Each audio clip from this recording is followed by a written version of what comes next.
Salam sehat dan salam sejahtera bagi kita semua. Perkenalkan, saya Friska Junita STMKM, NIDN 0329068602. Saya salah satu dosen tetap di program studi kebidanan S1 dan pendidikan profesi bidan Stikes Medistra Indonesia yang berada di Kota Bekasi. Saya menyelesaikan pendidikan diploma 3 kebidanan dari Stikes Medistra Indonesia di tahun 2007, D4 Bidan Pendidik dari Puskesmas Jakarta 3 tahun 2010, lalu pendidikan Magister Kesehatan Masyarakat dari Universitas Muhammadiyah Dr. Hamka tahun 2016. Pada kesempatan kali ini, izinkan saya menyampaikan pernyataan diri dosen dalam unjuk kerja Tridharma Perguruan Tinggi PDD UKTPT di bidang pengajaran. Sejak menjadi fungsional dosen tetap tahun 2019, terdapat beberapa mata kuliah utama yang saya ampu. Namun, pada kesempatan kali ini, saya akan memaparkan tentang mata kuliah fisiologi kehamilan, persalinan, nifas, BBL yang mencakup prinsip DIA atau Delivery Interaction Assessment yang terdiri dari deskripsi mata kuliah, capaian pembelajaran mata kuliah atau CPMK yang mencakup aspek sikap, keterampilan dan pengetahuan, pemaparan materi pembelajaran, pemaparan sistem pembelajaran dan metode pembelajaran, sistem penilaian, lalu interaksi yang terjalin pada mahasiswa melalui video pembelajaran. Mata kuliah fisiologi kehamilan, persalinan, nifas, dan bayi baru lahir ini memiliki kode mata kuliah BA211. Beban SKS-nya itu ada 3 SKS dengan dibagi menjadi 2 SKS teori dan 1 SKS praktek. Lalu penempatannya ada di semester 2 reguler. Lalu untuk dosen pengampu kami ada 4 orang dosen. Mata kuliah fisiologi ini fokus pada konsep fisiologi yang terjadi selama kehamilan, persalinan, nifas, dan bayi baru lahir. CPMK mata kuliah ini adalah mahasiswa diharapkan mampu memahami dan menganalisis adaptasi fisiologi sistem tubuh dalam kehamilan, persalinan, nifas, dan BBL, namun dalam ruang lingkup kebidanan. Untuk sub CPMK, sub CPMK-nya dibagi menjadi 6 sub CPMK.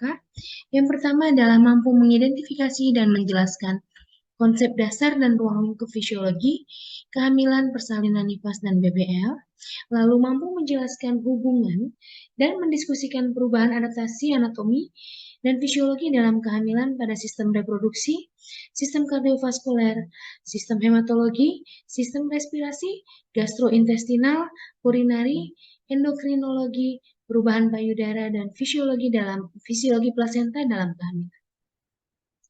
Mampu menjelaskan hubungan dan mendiskusikan perubahan adaptasi fisiologi, organ reproduksi, adaptasi fetus, hormon yang berpengaruh dalam persalinan, dan kontraksi dalam persalinan, mekanisme persalinan fetal positioning, dan fetal spot. Lalu, mampu menjelaskan hubungan dan mendiskusikan adaptasi fisiologi masa nifas, mampu menjelaskan hubungan dan mendiskusikan adaptasi intra dan ekstrauterin dan masa transisi neonatus dan asuhan segera bayi baru lahir. Yang terakhir adalah mampu berpikir kritis dan terbuka dalam menganalisa penelitian-penelitian terkini yang berhubungan dengan adaptasi fisiologi keluhan persalinan, kehamilan persalinan, nifas, dan bayi baru lahir. Materi pembelajaran pada mata kuliah ini diturunkan dari bahan kajian yang telah tetap. Yang pertama materinya adalah tentang konsep dasar dan ruang lingkup fisiologi kehamilan, persalinan, nifas, dan BBL. Yang kedua adaptasi anatomi fisiologi dalam kehamilan, adaptasi sistem reproduksi dalam kehamilan, adaptasi sistem kardiovaskuler, hematologi, dan sistem respirasi dalam kehamilan, adaptasi sistem gastrointestinal dan sistem urinari dalam kehamilan, adaptasi sistem endokrinologi, perubahan payudara, dan fisiologi plasenta dalam kehamilan, adaptasi fisiologi organ reproduksi dan adaptasi fetus dalam persalinan, hormon yang berpengaruh dalam persalinan dan kontraksi dalam persalinan, mekanisme persalinan fetal positioning dan fetal school, adaptasi fisiologi pada masa nifas, dan perubahan sistem reproduksi. Lalu yang terakhir adalah materi tentang intra dan ekstrauterin, dan masa transisi neonatus dan asuhan segera bayi berair. Buku referensi yang dapat digunakan ada 4, Harry Oxon, Jean Rankin, yang dipuji Wahyuningsi, dan Ainunisa. Namun selain dari buku referensi ini, mahasiswa juga bisa menggunakan bahan ajar yang lain, yaitu hasil-hasil penelitian yang sudah sebelumnya disampaikan pada saat kontrak program mata kuliah. Untuk metode pembelajaran dari mata kuliah ini, untuk mencapai terjadinya peningkatan hasil belajar dan mahasiswa bisa mencapai hasil kompetensi yang diharapkan, maka berbagai metode pembelajaran kami lakukan agar hasilnya benar-benar optimal untuk mencapai yang sudah diharapkan. Nah, Stikes Medistra Indonesia sudah mulai menerapkan sistem pembelajaran dengan cara hibrid, yaitu mengkombinasikan metode pembelajaran luring, yaitu tatap muka di kelas ataupun praktik di laboratorium, dan metode pembelajaran secara daring, yang mana pembelajaran daring ini terintegrasi dengan aplikasi e-learning, yaitu Edlink dan Siakat Stikes Medistra Indonesia. Pada pembelajaran daring, nanti di awal, dosen memberikan materi pembelajaran, buku ajar, modul pembelajaran, lalu teori yang sesuai dengan RPS melalui aplikasi e-learning, yaitu kita masukkan di Edlink, itu bisa berupa PowerPoint, video tutorial, PDF, YouTube, atau jurnal-jurnal yang mendukung materi pembelajaran tersebut. Nah, nanti materinya akan dipelajari oleh mahasiswa. Nah, namun untuk memastikan mahasiswa ini benar-benar mempelajarinya, maka nanti kita akan memberikan tugas. Memberikan tugas supaya mereka diskusikan. Nah, tugas ini bisa tugas ini bisa dalam bentuk kasus, bisa juga menelaah hasil-hasil penelitian yang terkini terkait dengan topik yang akan kita bahas. Nah, bila kita berikan dalam bentuk kasus, mereka nanti akan mendiskusikan secara kelompok, yaitu small group discussion, yang mana grup ini sudah dibagi, bisa di awal semester, atau juga kalau memang kasusnya tidak terlalu banyak, maka kita bagi sesuai dengan kasus yang akan kita bahas. Nah, nanti setelah mereka lakukan explore discovery learning, nah, nanti mereka akan membuka berbagai hasil-hasil penelitian, terutama penelitian terkini. Nah, nanti pada saat pertemuan tatap maya atau tatap muka, mereka akan mempresentasikan hasil yang sudah mereka dapatkan. Namun sebelum presentasi, nanti dosen akan melakukan ceramah atau pemaparan materi terlebih dahulu agar mahasiswa bisa mendapatkan materi yang lebih luas lagi. Karena sebelumnya mereka sudah melakukan discovery learning. Nah, setelah itu mereka paparkan hasil pemecahan kasus dari yang sudah diberikan berdasarkan hasil discovery learning. Nah, kemudian setelah mereka paparkan, maka dosen menjembatani hasil yang mereka dapatkan, lalu dihubungkan dengan teori dan praktik kebidanan. Nah, ini masuk dalam contextual teacher and learning atau kita sebut dengan CTL. Nah, lalu setelah itu, tugas-tugas yang sudah mereka lakukan, yang sudah mereka bahas dan diskusikan, itu nanti mereka kumpulkan bisa melalui Edlink sesuai dengan waktu yang telah kita tetapkan. Jadi di Edlink itu ada kolom untuk pengumpulan tugas, ada kolom untuk membagi tugas, bahkan untuk pembelajaran yang akan kita lakukan melalui Zoom atau Google Meet, itu juga kita akan kirimkan linknya melalui Edlink. Nah, bisa melalui Edlink atau juga bisa melalui WA kepada SIPEN atau seksi pendidikan yang telah ditetapkan. Lalu, tugas-tugas yang sudah diberikan atau di akhir pembelajaran, setiap dosen melakukan sistem penilaian. Nah, sistem penilaian ini sudah disepakatin dulu di awal semester, mulai dari bobot penilaiannya, rubrik penilaian yang digunakan, dan penilaiannya dilakukan secara objektif dan transparan. Nah, untuk bobotnya, penilaian ini akan dibagi menjadi penilaian sikap. Nah, sikap ini sudah ditentukan 10%, lalu pengetahuan 45%, yang mana komponen dari pengetahuan ini ada tugas, UTS dan UAS, ada bobotnya 30, 30 dan 40%. Lalu untuk penilaian keterampilan ini ada 45%, yang mana bobotnya itu adalah tugas 50% dan laporan 50%. Nah, hasil-hasil penilaian ini akan diinformasikan kepada seluruh mahasiswa, dan mahasiswa yang mendapatkan nilainya kurang dari NBL, nilai batas lulus, maka mahasiswa tersebut dapat segera menghubungi koordinator mata kuliah atau menghubungi dosen pengajar untuk mendapatkan jadwal remedial sesuai dengan yang telah ditentukan. Nah, nanti setelah itu maka habis ini saya akan memaparkan bagaimana interaksi selama proses pembelajaran, baik dan interaksi pembelajaran ini saya lakukan melalui daring menggunakan aplikasi Zoom dan dikombinasi dengan aplikasi Edlink dan Siakat dari Stikes Medistra Indonesia. Demikianlah video penilaian diri dosen dalam unjuk kerja Tridharma Perguruan Tinggi PDD UKAP TPT yang dapat saya sampaikan. Semoga video pembelajaran ini dapat memberikan gambaran tentang proses pembelajaran pada mata kuliah fisiologi kehamilan, persalinan, nifas, dan bayi baru lahir. Akhir kata saya ucapkan terima kasih kepada seluruh tim penilai dan panitia sertifikasi dosen Smart tahun 2023, Kementerian Riset, Teknologi, dan Pendidikan Tinggi Kementerian Pendidikan, Kebudayaan, Riset, dan Teknologi, serta seluruh sivitas akademik Stikes Medistra Indonesia. Kurang dan lebihnya saya mohon maaf. Sekian dan terima kasih. Semua mahasiswa reguler, apa kabar hari ini? Ibu, baik Ibu. Baik, sekarang lagi di asrama. Di asrama ya semuanya ya? Ibu, maaf Ibu, tidak Ibu. Oke, baik. Kalau memang seperti itu.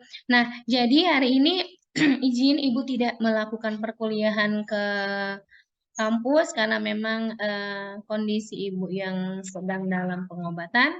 Mungkin beberapa dosen-dosen pengajar sudah langsung mengajar ke kelas, ke lab ya. Nah, memang kondisi Ibu yang belum memungkinkan, jadi sampai saat ini Ibu masih diizinkan untuk pembelajaran melalui daring. Nah, hari ini kita akan masuk di perkuliahan mata kuliah fisiologi kehamilan persalinan, nifas, dan bayi baru lahir. Namun sebelum kita mulai, oke, Dela sudah hadir sebagai Sipen? Ibu, maaf Ibu, sudah hadir Ibu. Oke, Dela, boleh Dela dibuka dulu dalam doa supaya perkuliahan hari ini berjalan dengan lancar dan dapat bermanfaat bagi kita semua. Baik, sebelum memulai pembelajaran, alangkah baiknya kita berdoa menurut agama dan kepercayaan masing-masing. Berdoa dimulai. Berdoa selesai. Oke, terima kasih. Dela, apa kabar? Sipen yang selalu aktif di perkuliahan. Ibu, maaf Ibu, baik Ibu. Bagaimana Ibu, apa kabarnya juga Bu? Kabar baik. Nah, untuk hari ini kita masuk di perkuliahan tentang sistem gastrointestinal, namun sebelumnya kita sudah ada 34 orang. Coba untuk Ibu ini dulu ya, Ibu cek dulu di Edlink. Kita sudah, coba beberapa orang saya absen dulu ya. Aisyah sudah hadir? Aisyah, hari ini kita lanjutkan untuk absensinya. Nah, sekarang kita masuk ke, kemarin saya sudah bagikan materi, sudah pada dibaca atau belum? Ibu, Maaf Ibu, sudah. Ibu sudah. Sudah saya bagikan melalui link. Saya harap kalian sudah baca seperti ini. Nah, jadi sebelumnya sudah dibaca, kalian kan sebelum materi hari ini, kalian sudah mempelajari tentang adaptasi anatomi dan fisiologi dari sistem reproduksi ya. Kalau tidak salah itu materinya sama Bu Nisa. Nah, sekarang topik yang masuk di sore ini dengan saya yaitu adaptasi sistem gastrointestinal dan urinaria. Nah, lalu tujuan untuk mempelajari materi hari ini adalah supaya kita, terutama kalian sebagai calon seorang bidan, dapat memahami perubahan fisiologis yang ada dalam masa kehamilan, baik itu di trimester 1, 2, dan 3. Terutama ini di adaptasi gastrointestinal dan urinaria. Kenapa kalian harus mempelajari ini? Supaya ketika nanti kalian bertemu dengan klien atau pasien atau ibu hamil, kalian dapat mengenali dan mendeteksi lebih dini. Ya, kalian dapat deteksi lebih dini apakah yang dialamin ibu hamil ini adalah hal yang patologis atau yang dialami adalah hal yang fisiologis. Nah, coba kalian lihat di video ini, di gambar ini. Contoh, saya bertanya dulu kepada siapa nih yang ada di sini. Sebentar. Boleh saya bertanya kepada Bella Safira? Ya, Bella ya. Oke, Bella, saya tanya. Kalau kamu lihat video ini,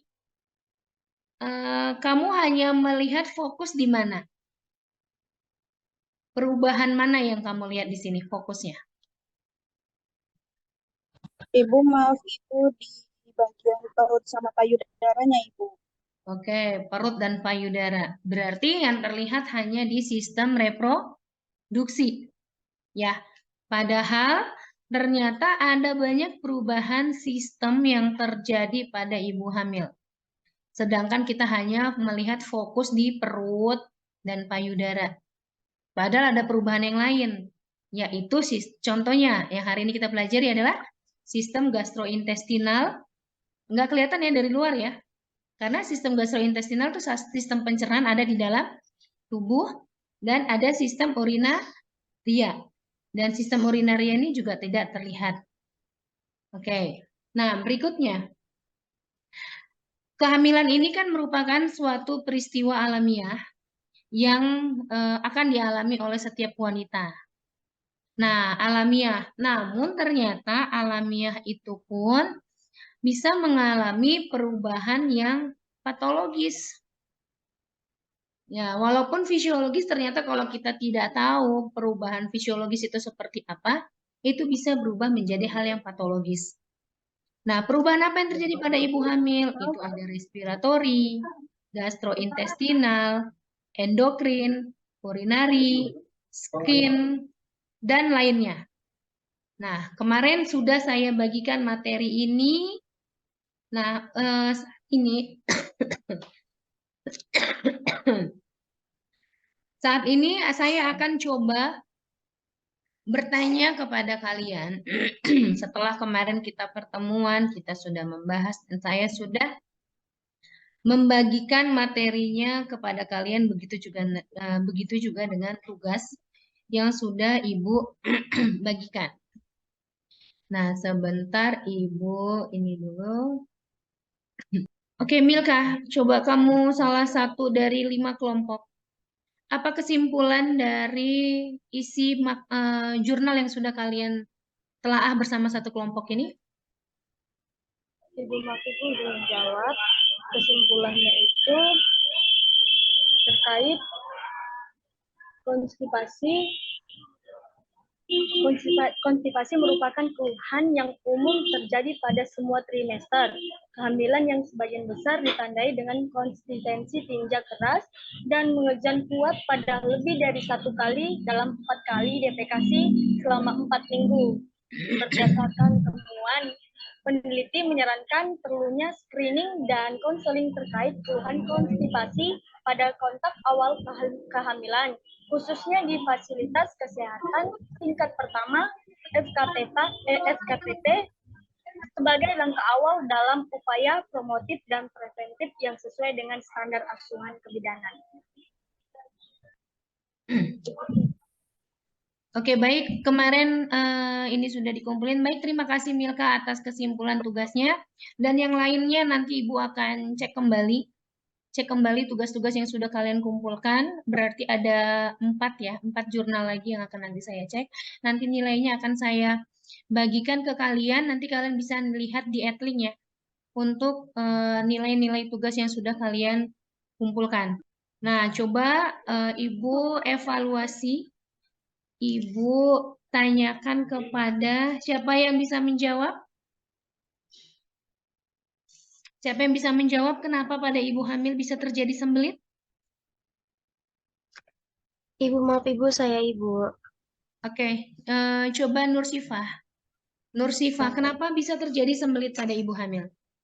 Baik, terjadi sembelit pada ibu hamil. Ibu hamil itu karena hormon progesteron yang meningkat di masa kehamilan membuat otot-otot halus di bagian saluran pencernaan menjadi relaks. Akibatnya, usus bergerak lebih lambat dan menyerap lebih banyak air. Hal ini yang menyebabkan sembelit pada ibu hamil, Ibu. Oke, baik. Jawabannya tepat sekali. Terima kasih Nursifa. Berarti kamu memang membaca materi yang sudah Ibu berikan dan kamu banyak membaca jurnal-jurnal dari hasil-hasil penelitian ya. Jadi memang sembelit ini sering terjadi pada ibu hamil, terutama pada ibu hamil trimester 3. Salah satu penyebabnya adalah karena adanya hormon progesteron. Ya, hormon progesteron yang meningkat menyebabkan terjadinya relaksasi pada otot-otot halus. Nah, relaksasi pada otot halus, akhirnya otot itu banyak menyerap air. Otot halus membuat pergerakan makanan menjadi lebih lama, lalu usus besar menyerap air dan akhirnya terjadi sembelit. Nah, oke, lanjut untuk yang berikutnya. Kalau memang ada pertanyaan silahkan.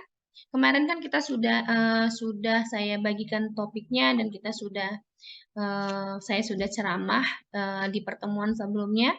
Namun kalau memang ada yang mau bertanya lagi silahkan terkait dengan topik hari ini gastrointestinal dan sistem urinaria. Indira, coba Indira, ada yang mau ditanyakan terkait dengan topik kita hari ini?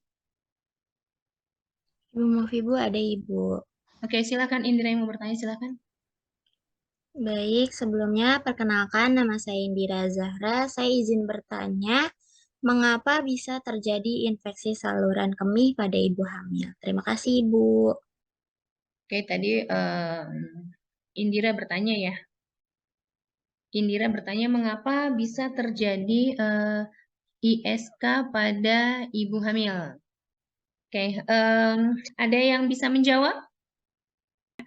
Oke, jadi gini memang ISK ini kadang memang rentan terjadi pada ibu hamil, terutama pada ibu hamil yang suka menahan buang air kecil. Nah, apalagi kalau sebelumnya sudah ada riwayat mengalami ISK.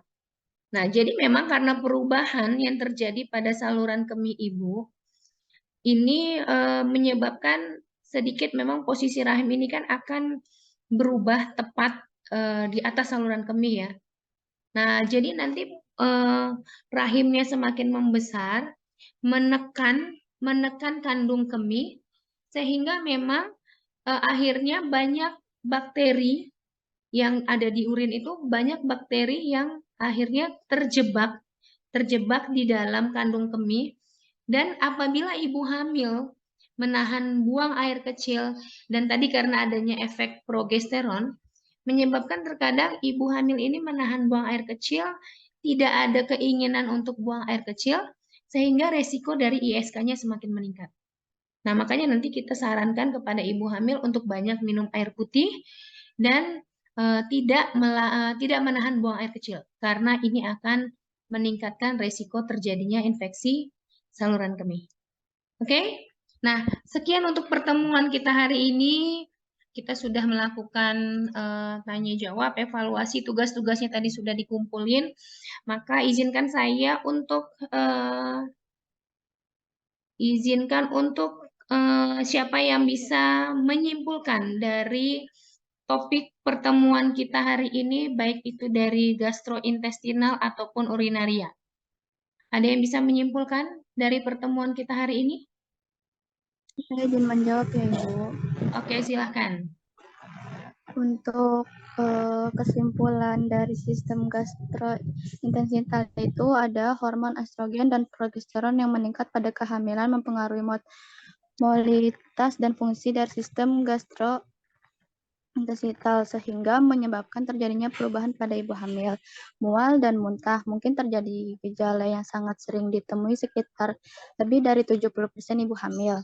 Terus juga ada heartburn, konstipasi, perut kembung juga terjadi karena adanya tekanan uterus yang membesar dalam rongga perut yang mendesak organ-organ dalam perut, khususnya saluran pencernaan, usus besar ke arah atas dan lateral. Terima kasih Ibu. Baik, terima kasih. Tadi sudah menyampaikan kesimpulan untuk kita hari ini ya. Jadi untuk di gastrointestinal ada banyak perubahan yang terjadi pada ibu hamil di trimester 1, 2, dan 3, terutama di gastrointestinal, dan ada beberapa keluhan yang akan dialamin. Tadi ada morning sickness, terus itu ada konstipasi, ada heartburn, ada perut kembung, dan lain-lainnya. Oke, baik semuanya. Demikian pertemuan kita hari ini. Nanti kita bertemu di pertemuan berikutnya dengan topik yang berbeda. Salam sehat, salam sejahtera, selamat melanjutkan aktivitas. Selamat melanjutkan aktivitas kalian semuanya. Terima kasih dan selamat sore.